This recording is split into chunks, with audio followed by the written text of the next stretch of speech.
Mari kita mari kita berdoa ya. Tuhan, kembali kami datang kepada Engkau dengan hati yang penuh bersyukur, juga penuh segala penyerahan di tengah-tengah segala pergumulan hidup yang ada di depan mata kami. Berikan kami sukacita karena kami sebentar akan menikmati kebenaran firman Tuhan di dalam hidup kami. Kami membutuhkan firman-Mu Tuhan, karena firman-Mu itulah yang menguatkan kami, yang menuntun kami, bagaimana kami harus hidup sebagai terang di tengah-tengah dunia yang gelap ini. Oleh sebab itu berkatilah materi pembinaan pada pagi ini yang akan kami pelajari bersama-sama. Tuhan hadir di tengah-tengah kami, mengajar kami, mendidik kami melalui kebenaran firman-Mu. Tuhan tolong juga hamba-Mu di dalam segala keterbatasannya, boleh mengajarkan dengan baik dan jelas, sehingga firman ini menjadi berkat bagi kami semuanya. Di dalam nama Tuhan kami Yesus Kristus, kami berdoa dan mengucap syukur. Amin. Ya, saya akan share screen.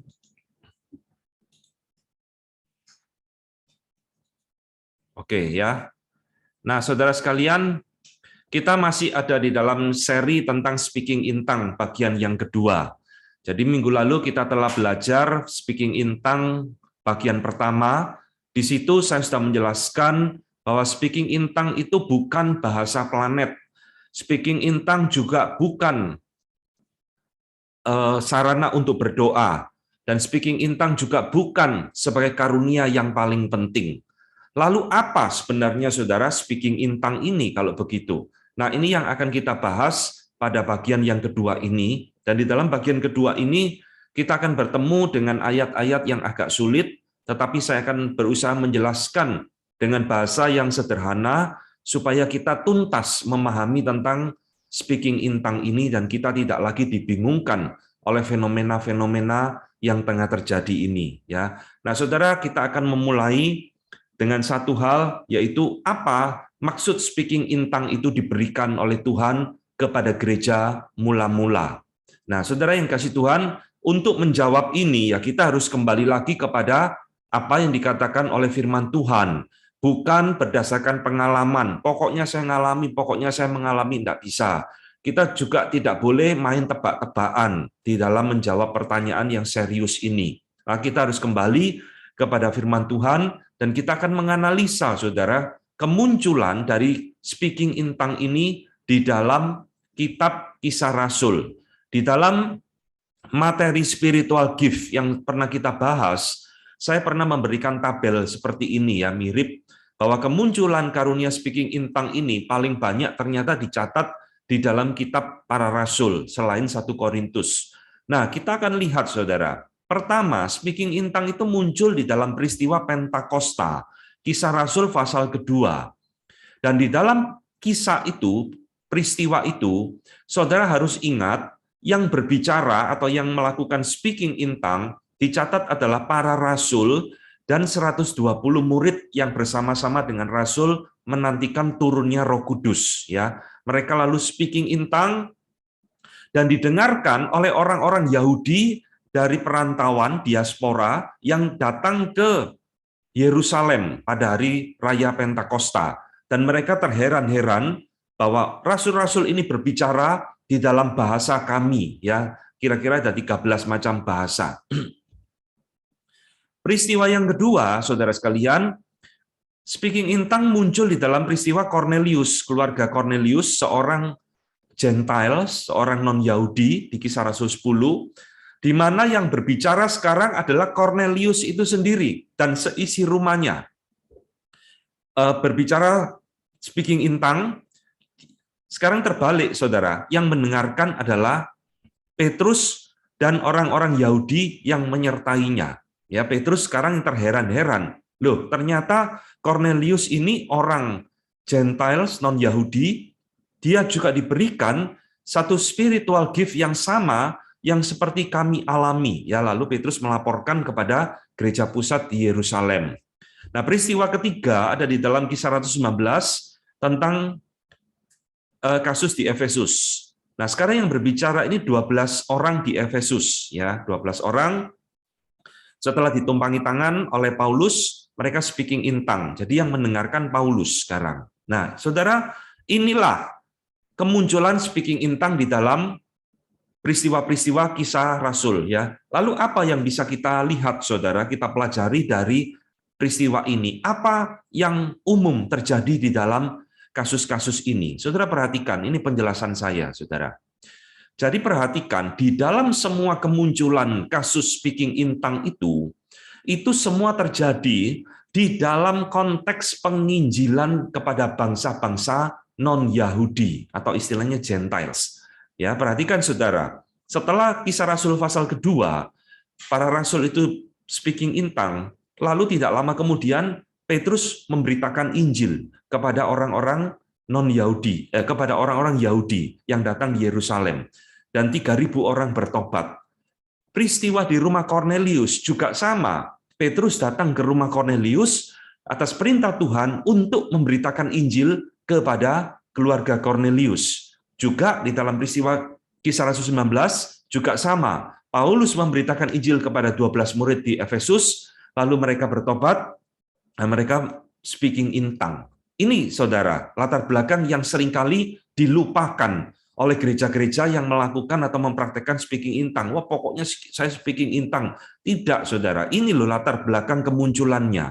Sehingga, saudara, kita bisa melihat speaking in tongue itu adalah satu tanda sebenarnya.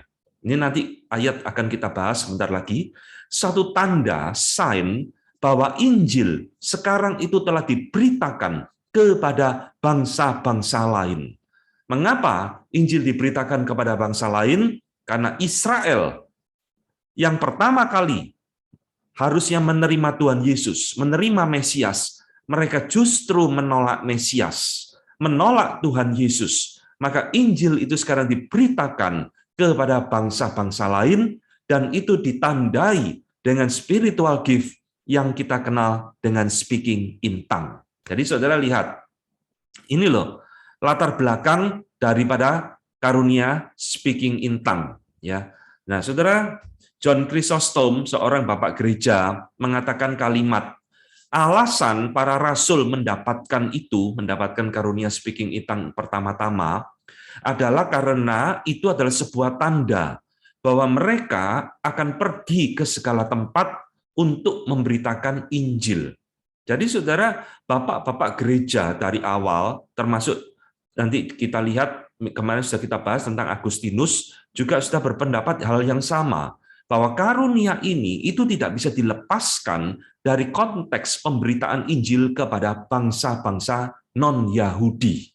Tadi jelas, Pentakosta, Cornelius, kasus di Efesus, semua adalah melibatkan bangsa-bangsa non-Yahudi dan di dalam konteks sebuah penginjilan.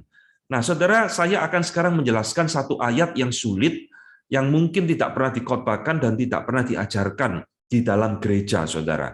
Ayat ini berhubungan dengan speaking in tongue, dan bagi saya ayat ini adalah kunci bagi kita untuk mengerti apa sebenarnya speaking in tongue itu. Ayat itu ada di dalam 1 Korintus 14 ayat 21. Ya, Paulus ngomong, saudara, di dalam hukum Taurat ada tertulis, oleh orang-orang yang mempunyai bahasa lain, perhatikan ya, mempunyai bahasa lain, dan oleh mulut orang-orang asing, aku di sini Tuhan, akan berbicara kepada bangsa ini. Namun demikian, mereka tidak akan mendengarkan aku, demikian firman Tuhan. Saudara, perkataan Paulus di dalam 1 Korintus 14 ayat 21 ini merupakan cuplikan. Paulus itu mengutip dari Yesaya 28 ayat 11. Yesaya, Tuhan ngomong kepada Yesaya, sungguh oleh orang-orang yang berlogat ganjil, ya, berbahasa asing, dan orang-orang yang berbahasa asing akan berbicara kepada bangsa ini. Ya, ini walaupun kutipannya tidak sama plek 100%, tetapi ini adalah kutipan dari Yesaya 28 ayat 11. Jadi saudara, konteksnya, perhatikan ya, saya akan jelaskan. Konteksnya Yesaya 28 ini adalah penghukuman Tuhan kepada bangsa Yehuda. Kamu akan aku hukum oleh orang-orang yang berbahasa asing.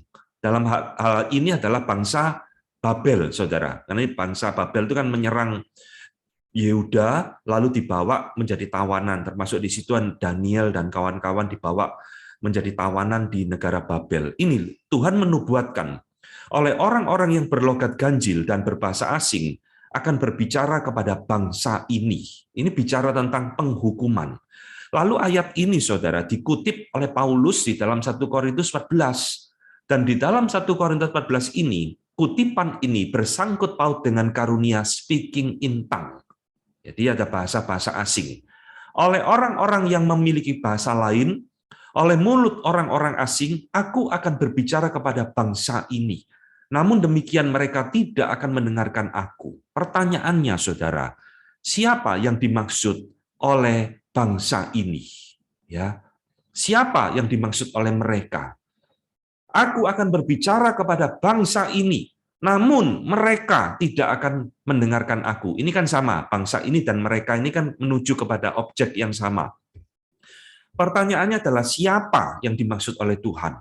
Saudara, tidak lain tidak bukan bangsa ini yang dimaksud di dalam ayat ini, itu sama seperti Yesaya 28, yaitu adalah bangsa Israel sendiri.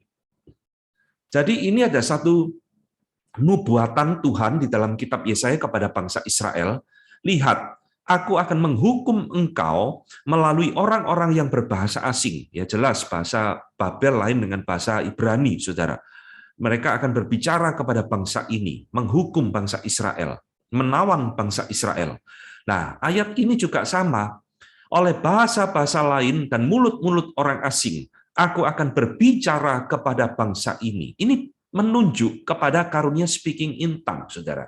Jadi Tuhan itu mengatakan, seolah-olah di dalam 1 Korintus 14 ini, Tuhan berbicara, lihat, karena kamu telah menolak aku sebagai Mesias, sebagai Allahmu, aku akan memberitakan Injil kepada bangsa-bangsa lain, dan kamu akan mendengar oleh mulut orang asing ini berbicara kepada engkau. Ya ini yang tadi kita lihat di dalam peristiwa Pentakosta, peristiwanya Cornelius, dan peristiwanya di Efesus. Ya, nah saudara, ini dengan jelas bahwa istilah bangsa ini, these people, bahasa Inggrisnya, tidak lain tidak bukan adalah bangsa Israel sendiri. Ada satu penjelasan dari Fernand Legrand, ya, menurut saya penjelasan ini baik sekali. Dia mengatakan, kalimat these people, bangsa ini, itu muncul 12 kali, saudara, di dalam perjanjian baru. Dan tanpa pengecualian, itu selalu menunjuk kepada bangsa Israel, dan hanya kepada bangsa Israel. Jadi setiap kali Tuhan ngomong these people, bangsa ini, itu selalu menunjuk kepada Israel, bukan bangsa-bangsa lain, saudara. Jadi kita katakan bahwa tujuan daripada speaking in tongue ini jelas sekali dijelaskan di dalam peristiwa Pentakosta, di mana tujuannya adalah ini, untuk memberitahu bangsa-bangsa Yahudi yang tegar tengkuk, ya, yang mengeraskan hati dari segala tempat, bahwa Injil sekarang diberitakan untuk bangsa-bangsa dari segala tempat juga. Nah ini loh saudara, Pentakosta, ya. Jadi tujuan speaking in tongue diberikan ini adalah untuk memberitahu bangsa Yahudi yang tegar tengkuk dari segala tempat, karena dari segala tempat itu kan ngumpul di Yerusalem, untuk memberitahu mereka, membukakan mata mereka bahwa Injil sekarang juga diberitakan bagi semua orang dari segala tempat. Dan inilah yang menuntun Paulus menyimpulkan bahwa tongues, speaking in tongue, karunia ini adalah sebuah tanda, a sign, not for believers, bukan bagi orang percaya, tetapi bagi orang yang tidak percaya. Saudara, kalimatnya ini itu ada di dalam ayat berikutnya, saudara, yaitu di dalam 1 Korintus 14 ayat ke-22. Tadi 1 Korintus 14 ayat 21, Paulus ngomong, ya, oleh mulut bangsa-bangsa asing aku akan berbicara kepada bangsa ini dan seterusnya kan. Lalu satu ayat berikutnya Paulus memberikan kesimpulan. Ini ayat yang paling penting, saudara. Ayat yang tidak pernah diajarkan, tidak pernah dikhotbahkan, tapi ini kunci untuk mengerti speaking in tongue. Karena itu, setelah Paulus ngomong tadi ayat 21, sekarang dia menyimpulkan, karena itu, karunia speaking in tongue adalah tanda. Tanda apa, Paulus? Tanda yang diberikan bukan untuk orang yang beriman atau orang yang percaya, tetapi untuk orang yang tidak beriman atau tidak percaya. Sedangkan karunia bernubuat adalah tanda bukan untuk orang yang tidak beriman, tetapi untuk orang yang beriman. Nah, saya fokuskan kepada yang di garis bawah. Saudara, kata tanda bukan untuk orang yang beriman, tetapi untuk orang yang tidak beriman. Saya kutipkan bahasa Inggrisnya ya, karena lebih jelas. Nah ini, tongues are a sign not for believers. Lain ya, bukan orang yang beriman, tapi orang yang tidak percaya. Jadi speaking in tongue itu adalah sebuah tanda, bukan untuk orang yang percaya, tetapi untuk orang yang tidak percaya. Jadi pertanyaannya, saudara, apa yang dimaksud dengan orang yang tidak percaya ini? Siapa yang dimaksud dengan orang yang tidak percaya ini? Ya, ini kembali lagi kepada ayat 21 tadi. Karena ayat 21 tadi menunjuk kepada bangsa Israel, maka kata not for believers di sini itu juga kepada bangsa Israel. Ya, tapi ini but for unbelievers. Unbelievers yang tidak percaya ini tidak lain tidak bukan kembali menuju bangsa Israel yang telah menolak Yesus sebagai Mesias. Nah, penjelasannya begini, saudara. Ayat ini memang sulit ya. Saya harus menjelaskan pelan-pelan. Tadi di dalam ayat 21 kan Paulus mengutip Yesaya. Oleh mulut bangsa asing aku akan berbicara kepada bangsa ini dan seterusnya. Nah, itu berkaitan dengan peristiwa penginjilan, saudara. Berkaitan dengan satu peristiwa, sekarang Injil itu diberitakan untuk bangsa-bangsa lain yang belum pernah mendengar Injil. Kenapa? Karena bangsa Israel itu menolak Yesus sebagai Mesias. Maka Injil itu sekarang diberitakan kepada bangsa non-Yahudi. Nah, ketika Injil itu diberitakan kepada bangsa non-Yahudi, tandanya itu apa? Gitu loh. Ya, tandanya itu apa? Sama seperti kalau kita melakukan transaksi kan selalu ada tanda kwitansi, berarti terjadi transaksi dan seterusnya. Nah, ini tandanya apa? Sekarang Injil itu adalah diberitakan kepada bangsa lain. Tandanya tidak lain tidak bukan adalah karunia speaking in tongue itu sendiri. Maka Paulus di sini ngomong, karunia tongues ini itu adalah tanda bukan bagi orang percaya, tetapi bagi orang yang tidak percaya. Maksud dari tidak percaya di sini, unbelievers di sini bukan unbelievers bangsa-bangsa lain, bangsa-bangsa kafir yang tidak percaya Yesus, bukan. Tapi maksudnya di sini unbelievers justru menunjuk kepada bangsa Israel. Karena bangsa Israel ini tidak percaya Yesus, unbelievers, menolak Yesus sebagai Mesias, maka sekarang diberitakanlah Injil itu kepada bangsa lain, dan itu ditandai dengan karunia speaking in tongue. Mereka berbicara, memuji Tuhan, mengagungkan Tuhan dengan bahasa-bahasa yang orang Yahudi sendiri tidak memahaminya. Nah, ini loh saudara, latar belakangnya, dan inilah arti daripada speaking in tongue. Jadi kalau kita mempelajari tentang spiritual gift, mengajar jelas ya, mengajar itu berarti memberitahu orang, menasehati ya juga jelas. Banyak orang tidak pernah memikirkan, saudara, sebenarnya karunia speaking in tongue ini apa? Nah, sekarang saya sudah jelaskan. Paulus sendiri ngomong, karunia speaking in tongue itu tidak lain tidak bukan adalah sebuah sign, sebuah tanda. Tanda apa? Tanda bahwa Injil sekarang sudah diberitakan kepada bangsa-bangsa non-Yahudi. Kenapa? Karena orang-orang itu unbelievers. Orang-orang Israel itu tidak percaya, menolak Yesus sebagai Tuhan dan Juru Selamat. Ini loh saudara, maksud tujuan speaking in tongue itu diberikan oleh Tuhan. Nah, Bapak Gereja Agustinus juga mengatakan hal yang sama, bahwa tanda ini itu adapted to the time, diadaptasikan sesuai dengan kebutuhan zaman pada waktu itu. Sebab itu diberikan sebagai tanda, ya, bitoken, sebagai token, sebagai tanda dari Holy Spirit di dalam bahasa-bahasa lain untuk menunjukkan bahwa Injil sekarang telah diberitakan kepada semua bahasa di seluruh muka bumi. Dan Agustinus mengatakan, karena ini hanya sebuah tanda, maka itu sudah berhenti. It passed away. Nah, ini mendahului, ya. Nanti setelah poin ini saya akan membahas topik ini. Apakah speaking in tongue ini masih ada sampai sekarang atau tidak? Agustinus mengatakan it passed away, sudah berakhir. Karena ini cuma dibutuhkan di dalam masa itu, adapted to the time, ya. Demikian juga saudara, seorang yang bernama John Farr, saya kutipkan, dia mengatakan ketika orang Yahudi yang tidak percaya itu melihat Injil diberitakan kepada bangsa-bangsa Gentiles di dalam bahasa-bahasa asing, mereka melihat itu sebagai satu penggenapan dari pernubuatan Yesaya, di mana Tuhan berkata kepada mereka melalui orang-orang dari bahasa asing dan melalui bibir bangsa-bangsa lain. Nah, ini 1 Korintus 14 ayat 22, ya. Jadi saudara lihat, inilah saudara sekalian arti tujuan daripada karunia speaking in tongue ini diberikan untuk memberitahu orang Yahudi yang tidak percaya kepada Yesus, menolak Yesus sebagai Mesias, lihat, sekarang Injil aku beritakan kepada bangsa-bangsa Gentiles, dan kamu akan mendengar mereka berkata-kata di dalam bahasa-bahasa asing sebagai tandanya.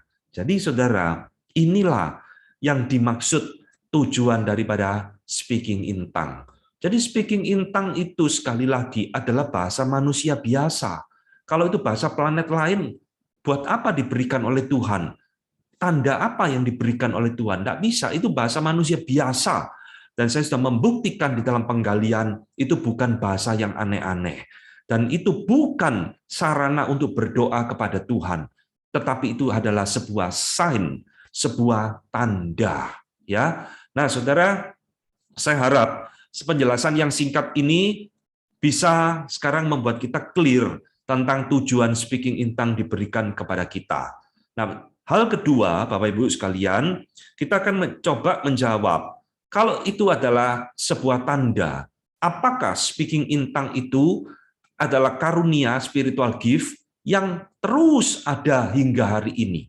Kalau saudara tanya kepada gereja-gereja yang mempraktekkan ini, ya khususnya gereja-gereja Pentakosta dan karismatik, mereka pasti ada mengatakan, oh ya masih ada, buktinya kami melakukan ini. Ya, nah sudah di dalam pengalaman saya melayani diundang beberapa gereja-gereja berlatar belakang Pentakostal dan karismatik, beberapa gereja itu sudah berhenti, saudara, sudah tidak melakukan speaking in tongue lagi, dan mereka mungkin sudah sadar bahwa sebenarnya karunia ini memang sudah berhenti.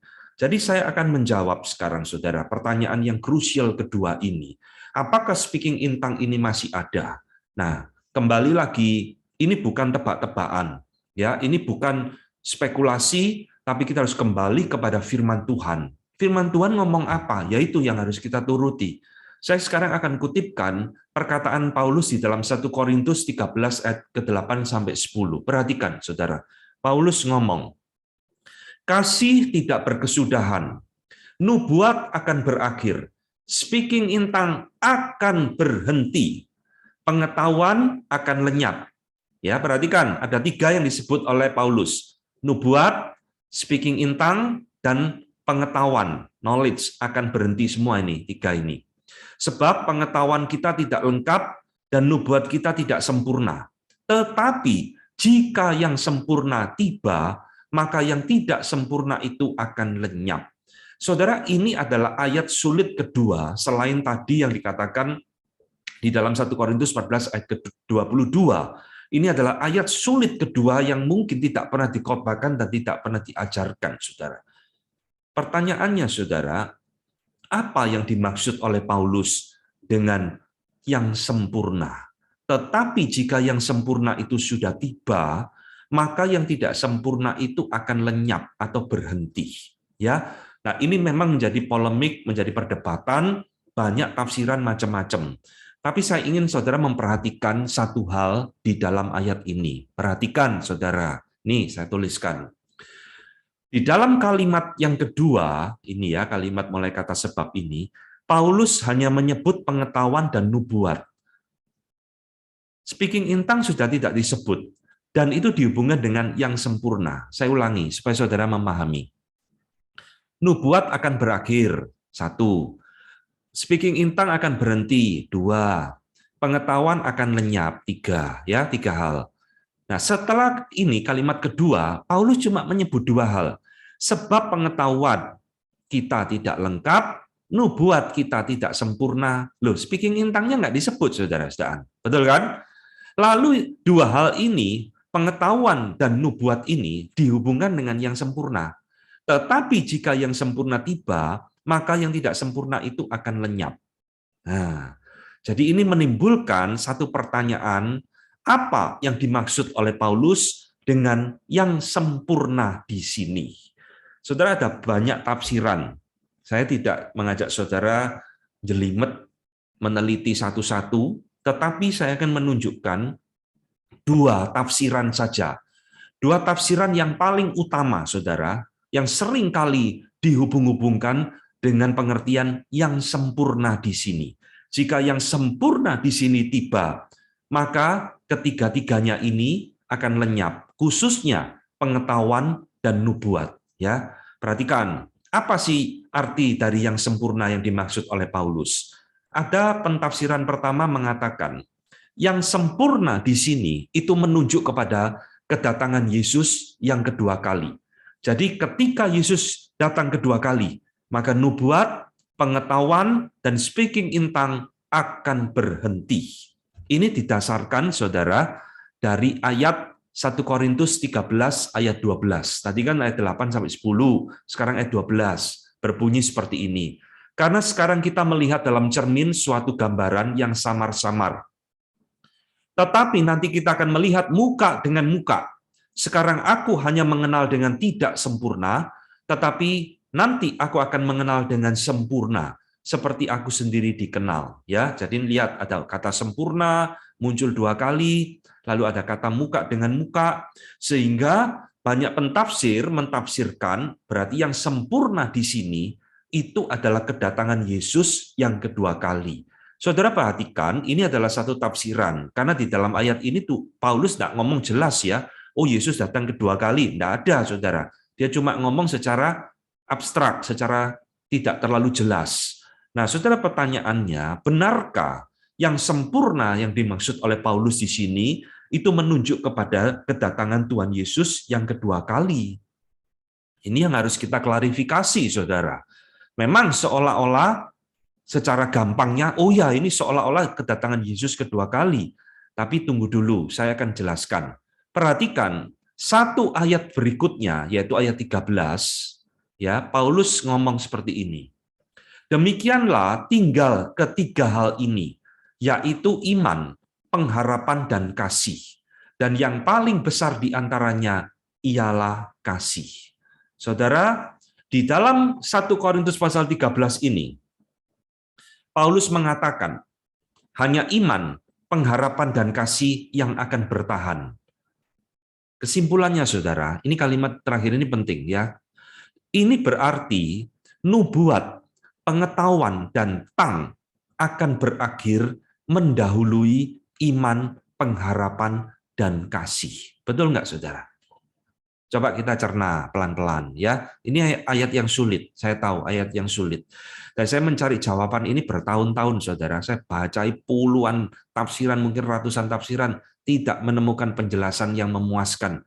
Sampai akhirnya saya menemukan jawaban ini, dan ini yang saya bagikan. Ya, Paulus ngomong, demikianlah cuma nanti akan tinggal 3 hal saja yang bertahan. Iman, pengharapan, dan kasih. Yang paling besar di antaranya ialah kasih. Jadi nanti sampai Yesus datang kedua kali, yang bertahan itu cuma iman, pengharapan, dan kasih, kata Paulus. Ya, berarti kalimat ini, saudara, nubuat yang tadi disebut di dalam ayat 12, nubuat, pengetahuan, dan speaking in tongues, akan berakhir mendahului iman, pengharapan, dan kasih. Betul kan? Karena nanti pada akhir-akhirnya yang tinggal cuma iman, pengharapan, kasih. Berarti pengetahuan, nubuat, dan tang itu akan berakhir mendahului iman, pengharapan, dan kasih. Logikanya begitu. Nangkep ya, saya harap saudara bisa mengikuti. Kalau sampai agak bingung, silakan dipelajari lagi, dilihat lagi rekaman pengajaran ini. Ya, jadi saudara, nubuat, pengetahuan, dan tang akan berakhir mendahului iman, pengharapan, dan kasih. Karena ujung-ujungnya yang bertahan cuma 3 ini tok. Nah, jadi pertanyaannya saya seperti ini, saudara. Kalau yang sempurna ini dianggap kedatangan Tuhan Yesus atau ditafsirkan sebagai kedatangan Tuhan Yesus kedua kali, lalu nubuat, pengetahuan, dan tang baru akan berakhir, maka pertanyaannya saya, saudara, bagaimana dengan spiritual gift yang lainnya? Kenapa tidak disebut oleh Paulus? Artinya begini loh, saudara.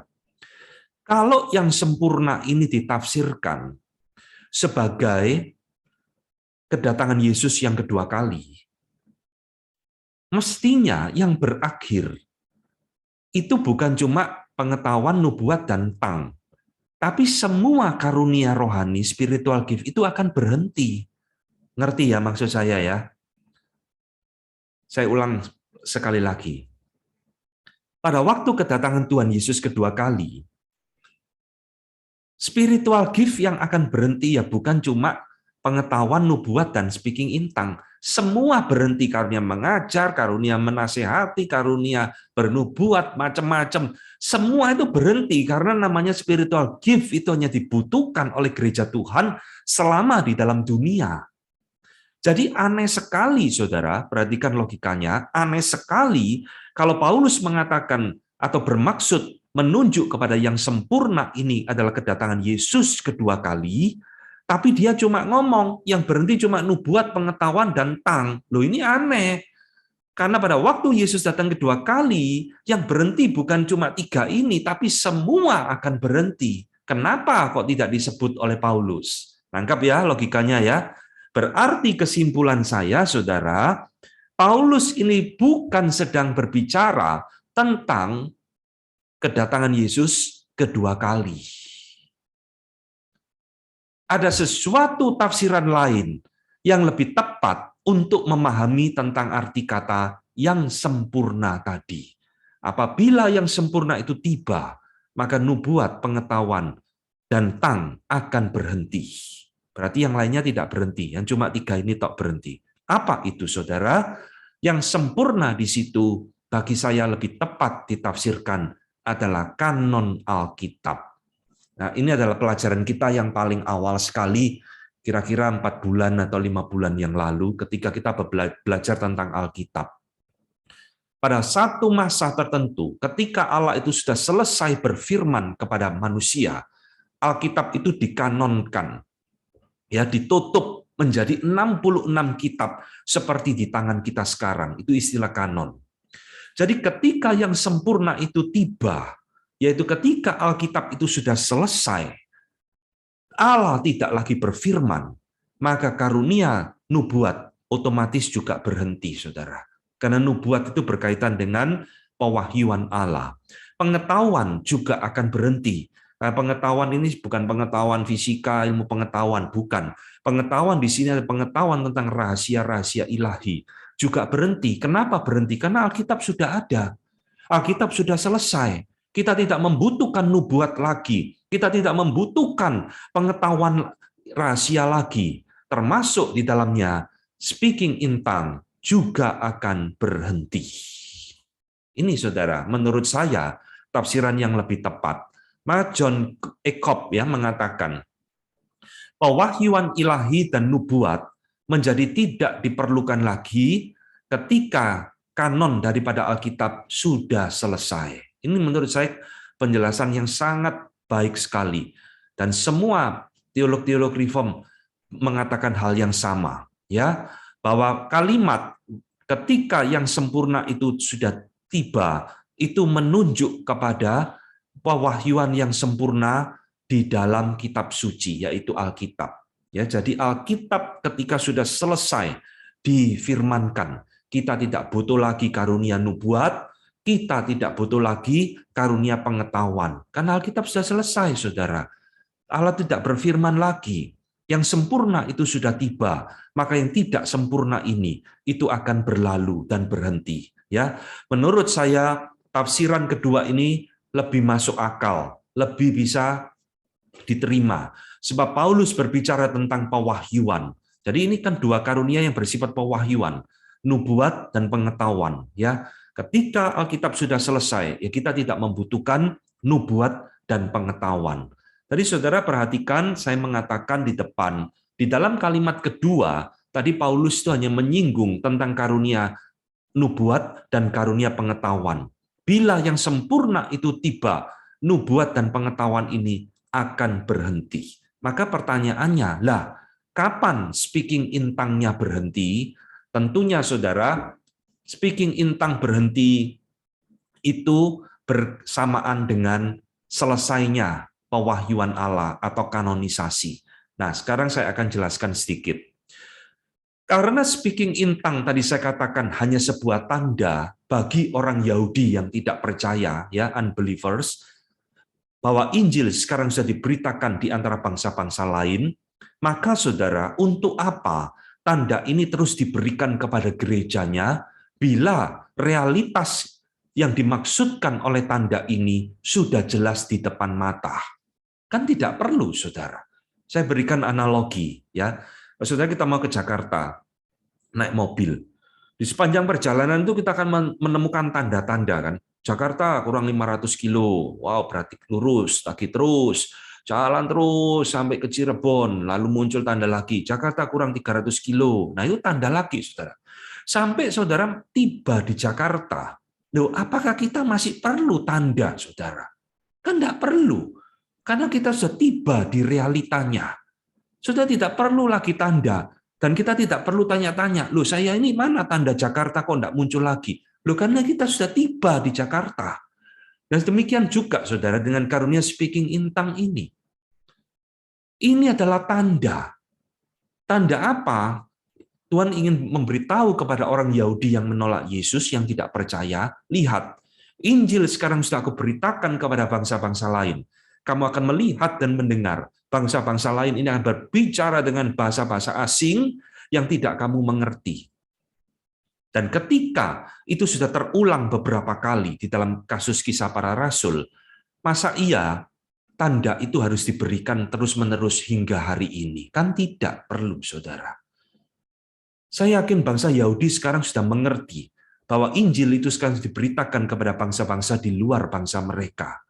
Dan ketika itu sudah jelas, maka saya yakin speaking in tongue ini juga sudah berhenti. Ya, karena ini cuma tanda. Jadi kesimpulannya saudara lihat, 3 spiritual gift ini, nubuat, pengetahuan, dan speaking in tongue, adalah bersifat temporary gift, karunia yang bersifat sementara, yang diberikan oleh Tuhan di awal gereja. Kenapa? Karena Alkitab belum selesai. Masih diperlukan nubuat, masih diperlukan pengetahuan. Tetapi bila yang sempurna itu sudah tiba, maka yang tidak sempurna ini akan berhenti. Tetapi apabila realitasnya itu juga sudah jelas, maka karunia speaking in tongue ini juga sudah selesai. Ya, sudah tidak diperlukan lagi. Nah, saudara lihat, inilah saya kutipkan kembali perkataan John Farr yang mengatakan bahwa pengajaran yang jelas dari kitab suci didukung oleh bukti di dalam sejarah gereja yang menyaksikan bahwa dari semua tanda-tanda karunia yang bersifat mujizat telah berhenti dengan berakhirnya zaman apostolik, yaitu kira-kira tahun 100, ya. Dan mereka menghilang di dalam abad kedua dan seterusnya. Sudah tidak ada, saudara. Karunia-karunia rohani, spiritual gift yang bersifat mujizat, itu kita percaya sudah berhenti di awal-awal gereja, mula-mula. Jadi setelah masa rasul-rasul mati, gereja mula-mula sudah established, Maka tanda-tanda yang bersifat mujizat ini termasuk adalah nubuat, speaking in tongue, dan pengetahuan juga berhenti. Seperti tadi Agustinus mengatakan, it passed away, sudah selesai, sudah berhenti. Kenapa? Ya tidak dibutuhkan lagi. Ya, jadi saudara, ini yang dikatakan oleh Alkitab tentang apakah speaking in tongue masih ada hingga hari ini. Alkitab mengatakan dengan jelas, karena itu hanya sebuah tanda, maka itu sudah selesai. Nah, sekarang saya akan menjawab pertanyaan Stephen minggu yang lalu. Lalu apa, saudara, fenomena speaking in tongue yang terjadi pada masa sekarang? Di dalam video klip minggu lalu yang saya putarkan itu ya. Nah, John MacArthur, saya kutipkan, memberikan 3 kemungkinan. Pertama, ini fenomena yang terjadi di dalam abad ke-20 ya, tentang speaking in tongue. Pertama, demonik atau satanik. Saudara, John MacArthur mengatakan bahwa ecstatic speech ya, kalimat-kalimat yang tidak jelas ngomongnya bahasa planet lain itu adalah satu hal yang umum terjadi di dalam agama-agama yang palsu di dalam dunia ini. Jadi saudara, istilah atau mendengar bahasa-bahasa yang planet lain siraba-raba yang tidak jelas bahasa ngomongnya, itu ternyata muncul di dalam banyak agama-agama dunia, saudara. Khususnya ketika mereka di dalam keadaan trans, ya, trans, ekstasi, tidak sadar, lalu mereka ngoceh bahasa-bahasa yang tidak dimengerti. Ini bukan rahasia lagi. Semua kepercayaan tradisional, agama-agama yang mengandung demonik biasanya disertai dengan hal-hal seperti ini. Mungkin kita heran, lah itu kan di dalam false religion. Apakah itu bisa terjadi di dalam gereja? Sangat mungkin. Paulus mengingatkan kepada kita. Hal itu tidak usah mengherankan, sebab iblis pun bisa menyamar sebagai malaikat terang. Ya, saudara lihat. Saudara jangan berpikir ya, iblis tidak bisa menyusup di dalam gereja, lalu merusak atau memalsukan pekerjaan Tuhan. Alkitab sudah membuktikan, iblis bisa menggoda Adam dan Hawa. Iblis bisa menggoda atau memakai Petrus untuk menghalang-halangi Yesus masuk ke Yerusalem. Iblis bisa menipu Ananias dan Safira sehingga menahan persembahan yang hendak diberikan kepada Tuhan. Maka tidak tertutup kemungkinan, saudara, iblis pun bisa masuk di dalam gereja abad ke-20 ini. Jikalau kita tidak hati-hati, kita bisa dengan gampang ditipu oleh iblis. Ya, kalau kita lihat Petrus saja bisa dipakai iblis, Yudas bisa dipakai iblis. Apa susahnya kita memahami perkataan Paulus? Iblis pun bisa menyamar sebagai malaikat terang.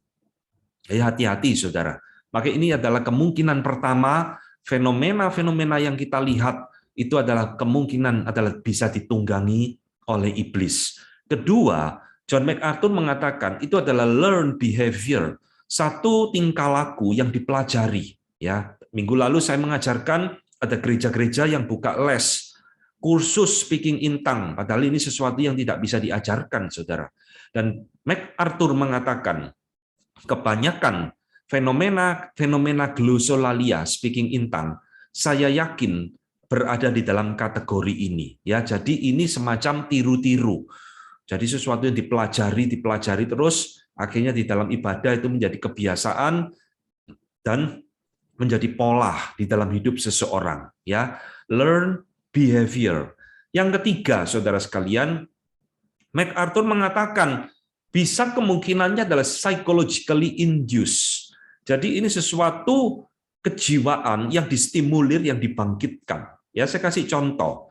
Kalau saudara lihat anak muda nonton konser rock misalkan, wah 1.000 orang di bawah panggung, wah jingkrak semua.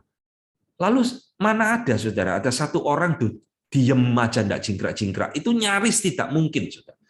Kan lihat kanan kirinya jingkrak-jingkrak, wah histeria macam-macam. Dia akan terstimulir. Secara kejiwaan dia akan ikut-ikut. Kalau saya enggak gini, saya jadi orang aneh nih di tengah-tengah lingkungan begini. Saudara, banyak jemaat seperti ini, saudara. Melihat kanan kirinya si raba-raba, saya kok diem aja, enggak enak. Nanti saya dianggap tidak rohani, dianggap tidak penuh Roh Kudus. Ya ikut-ikutan, sudah ngomong apa terserah, enggak peduli. Yang penting saya si raba-raba. Nah, saudara, inilah kemungkinan-kemungkinan yang bisa terjadi di dalam gereja zaman sekarang ini. Bahkan John MacArthur sebenarnya mengatakan, poinnya adalah bahwa fenomena tongues itu memiliki banyak penjelasan, macam-macam, lebih dari ketiga kemungkinan ini. Tapi intinya dia mengatakan, kita tidak bisa melarikan diri dari kesimpulan bahwa fenomena tongues yang ada hari ini itu adalah di dalam bentuknya yang palsu, counterfeit form, palsu. Kenapa saudara? Karena ini berbeda dengan apa yang jauh daripada Roh Kudus yang seperti yang dilakukan oleh gereja di Korintus abad mula-mula, ya. Jadi ini kesimpulan daripada kita bahwa fenomena speaking in tongue yang terjadi pada masa sekarang ini adalah fenomena yang palsu, speaking in tongue yang palsu. Karena speaking in tongue, sekali lagi saya simpulkan, itu bukan bahasa planet lain, bukan sarana berdoa, bukan karunia paling penting, dan speaking in tongue itu adalah hanya sebuah tanda, dan sekaligus speaking in tongue itu telah selesai, telah berhenti. Nah, mengakhiri tentang speaking in tongue ini, saya akan memberikan dua nasihat penting bagi siapapun yang mendengarkan materi hari ini. Pertama, kepada hamba Tuhan, ya, kepada semua orang yang mengaku diri hamba Tuhan, mau pendeta, penginjil, mau romo atau siapapun yang mempraktekkan dan mengajarkan speaking in tongue ini di dalam gereja saudara, jemaat saudara, saya minta segera hentikan. Kenapa, saudara? Karena apa yang kita lakukan ini sudah dibuktikan di dalam penggalian Alkitab, eksegesis Alkitab yang bertanggung jawab, membuktikan apa yang kita lakukan di dalam gereja ini bukan ajaran firman Tuhan.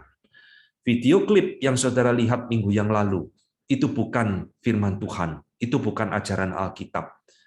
Nggak tahu itu demonic atau learned behavior, atau psychological induce, atau sebab-sebab yang lain. Saudara harus hentikan. Saudara menipu jemaat, saudara membodohi jemaat saudara. Ya. Kedua, nasihat saya adalah kepada sekarang jemaat. Bila kita seorang jemaat yang mencari karunia ini, saudara, yang merindukan, oh saya kok enggak bisa ya, dia kok bisa ya, atau bahkan kita saat ini sedang mempraktekkan karunia speaking in tongue, saya juga memberikan nasihat yang sama, hentikan, saudara. Kenapa? Ya karena sekali lagi, apa yang Anda cari, yang Anda rindukan, yang Anda idam-idamkan, itu tidak ada di dalam Alkitab, saudara. Wah, dia bisa sih raba-raba, saya kok enggak bisa. Itu bukan ajaran firman Tuhan, enggak usah dicari. Kan speaking in tongue ini sudah berhenti. Dan bila kita sedang mempraktekkan karunia ini, entah untuk berdoa, untuk apa, hentikan. Karena sekali lagi, ini bukan ajaran firman Tuhan. Karunia ini sudah selesai, sudah berhenti, dan sudah tidak dibutuhkan oleh gereja di dalam zaman ini. Ya, ini dua nasihat dari saya. Siapapun yang mendengarkan materi ini, ya betul-betul sungguh-sungguh menggumulkan dan sungguh-sungguh berhenti di dalam mempraktekkan ini. Baik, saya sampai di sini, materi saya sudah selesai. Saya harap dua sesi ini tentang speaking in tongue boleh sungguh-sungguh menjelaskan dengan tuntas dan tidak membuat kita lagi kebingungan melihat fenomena gereja zaman sekarang. Oke, kita pakai waktu, boleh untuk tanya jawab.